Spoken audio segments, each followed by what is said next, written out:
le kiosque. Thomas Soto. Le kiosque d'Europe 1 et toutes ses plumes, Marion Calais pour les régions, Axel de Tarlet pour l'écho, Xavier Yvon de l'autre côté de l'Atlantique qui suit pour nous la campagne américaine et Eva Rock qui regarde la télé. Bonjour à tous. Bonjour Thomas. Bonjour Thomas. On commence par la presse nationale et devinez quel est le sujet qui fait encore couler le plus d'encre ce matin. Le Burkini. Eh oui, le Burkini. Burkini, le piège, titre l'opinion, avec en une un dessin de CAC qui fait très police des mœurs et qui surtout fait réfléchir. On y voit deux policiers qui contrôlent deux femmes bronzant côte à côte sur une plage française. À la première, seins nus, le premier policier ordonne « Rhabillez-vous s'il vous plaît ». À sa voisine en Burkini, le second dit « Rhabillez-vous s'il vous plaît ». Non, déshabillez-vous, s'il vous plaît. En une du Figaro, vous trouverez une photo de Manuel Valls et de Najat Vallaud-Belkacem regardant chacun de leur côté. Et ce titre, Burkini, Valls contesté par ses ministres. Najat Vallaud-Belkacem qui pense aussi à la primaire. C'est Aujourd'hui en France qui nous l'apprend, en page intérieure. Avant l'été, des proches de la ministre ont discrètement fait savoir qu'elle songeait elle aussi à se présenter à la primaire du PS, si François Hollande n'était pas candidat. Pas question de laisser le champ libre à Montebourg et à Valls, avec qui ses relations sont dégradées. On apprend au passage que François Hollande la surnomme Pimprenelle. Et pourquoi Pimprenelle ? Parce que Pimprenelle, comme Najat Vallaud-Belkacem, c'est celle qui endort les profs.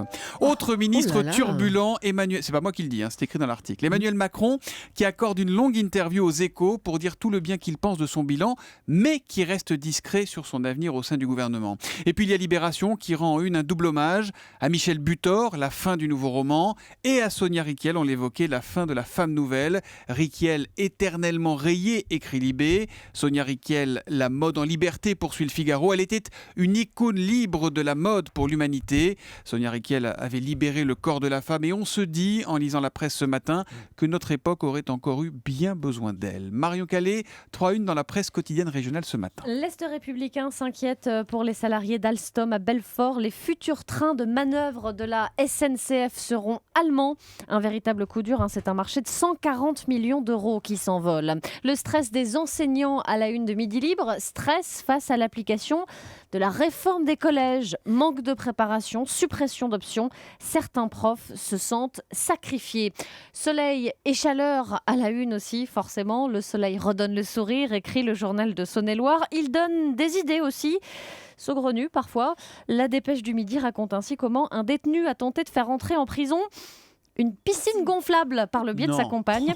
Pour ça, il a été condamné à 6 mois ferme. Ah bah dis donc, 6 mois de prison pour avoir fait rentrer une piscine dans la prison, quand même, c'est cher. Il devait avoir un passif, peut-être. Dis donc, aussi. Votre histoire de l'Est républicain, les trains de manœuvre de la SNCF qui vont être made in Germany et ça plombe Alstom, à mon avis, c'est un sujet dont on va entendre parler. Ça, on va y revenir, on va enquêter là-dessus.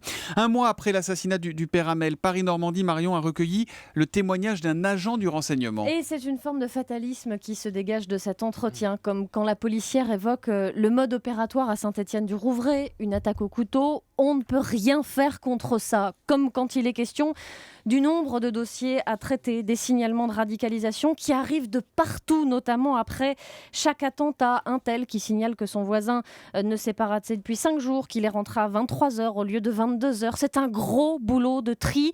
Dans 90% des cas, dit cette policière, ça ne tient pas la route, mais il faut les traiter quand même. Ajoutez à ça la difficulté à déceler le passage à l'acte.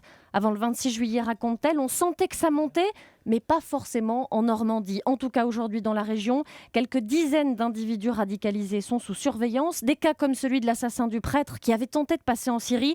On en a plein des comme lui. Voilà ce que confie aussi cet agent du renseignement. Qui parle donc dans Paris-Normandie ce matin. Axel de Tarlet, l'appétit des Français, notre appétit pour l'assurance vie atteint de nouveaux sommets. Ce sont les Échos qui nous en parlent ce matin. Voilà, puisque les compagnies d'assurance vie ont récolté en juillet 3,4 milliards d'euros. Depuis le début de l'année, elles ont récolté 15 milliards. Et figurez-vous, elles sont furieuses. Eh oui, elles ne savent pas quoi faire de notre argent. On peut les aider. Mais je vais vous expliquer. Vous allez voir leur problème. Elles ont récolté 15 milliards d'euros depuis le début de l'année. Et cet argent, elles le placent avec des taux qui sont très très bas. Elles le placent à 0,2%. Et si vous regardez votre contrat d'assurance vie, il vous donne combien, lui ? ils vous donnent du 2%.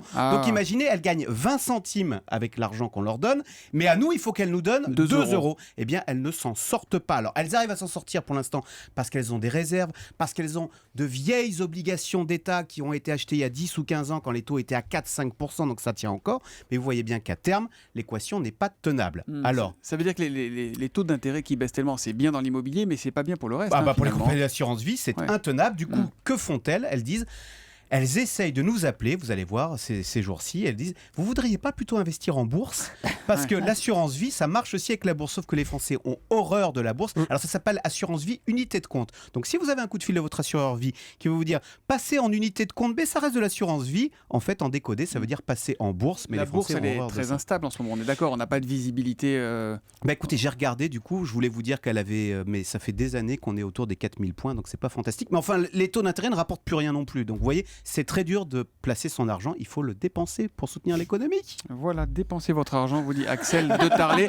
Si vous manque un petit complément, vous l'appelez. Je sais pas. Voilà, il mettra au bout, Axel, c'est promis. On part aux États-Unis tout de suite.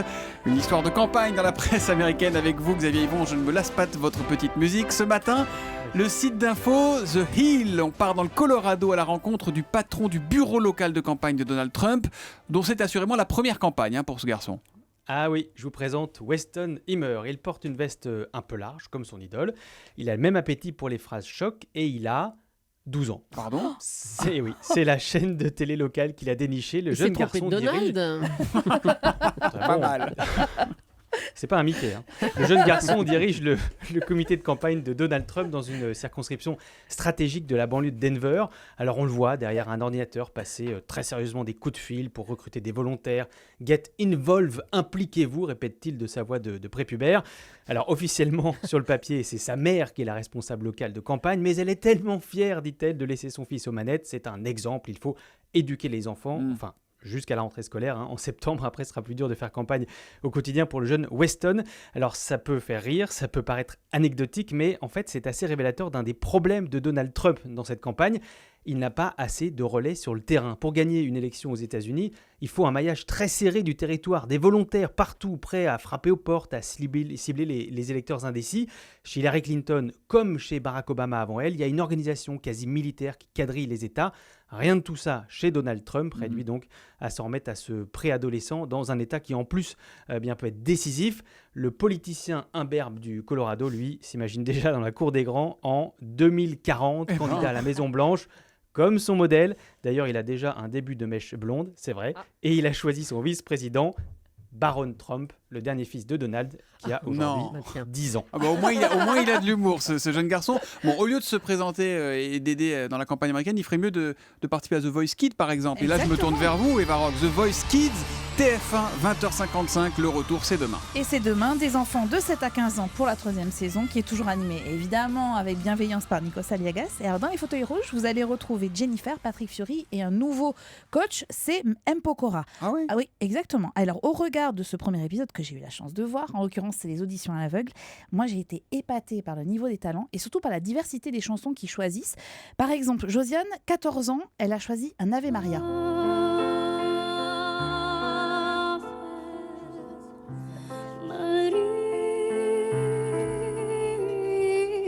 C'est pas mal quand même, hein ? Dis donc, oui, c'est pas mal. Et alors du rap elle avec... a 14 ans, Josiane. Oui, et oui, elle est québécoise. Du rap avec Evan, 13 ans.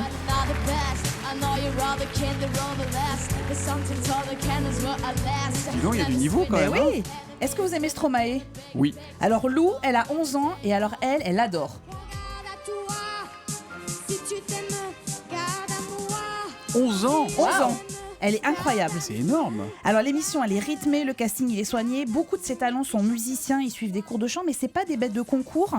C'est simplement des enfants qui adorent monter sur scène et dont l'audace, moi, me stupéfait toujours. Et puis vous allez découvrir un phénomène. Manuela, 7 ans, c'est la Benjamine. Elle a pas sa langue dans sa poche. Je ne vous dis pas si avec sa reprise de Kenji, elle sera retenue par les coachs. Mais écoutez pourquoi elle a choisi une chanson de cet artiste. T'es amoureuse ? Ouais. Et c'est pour ça que t'as choisi sa chanson ? Oui. Eh ben écoute, on te souhaite de t'éclater sur scène et de... Casser la baraque. Casser la baraque. Oh bah dis donc, on espère qu'elle sera retenue, elle sait ce qu'elle veut, ou sinon elle finira ministre de Donald Trump, cette Exactement. jeune fille. Voilà donc pour The Voice Kids sur TF1, c'est à 20h55, ça reprend demain, et c'est toujours un plaisir de retrouver Nikos.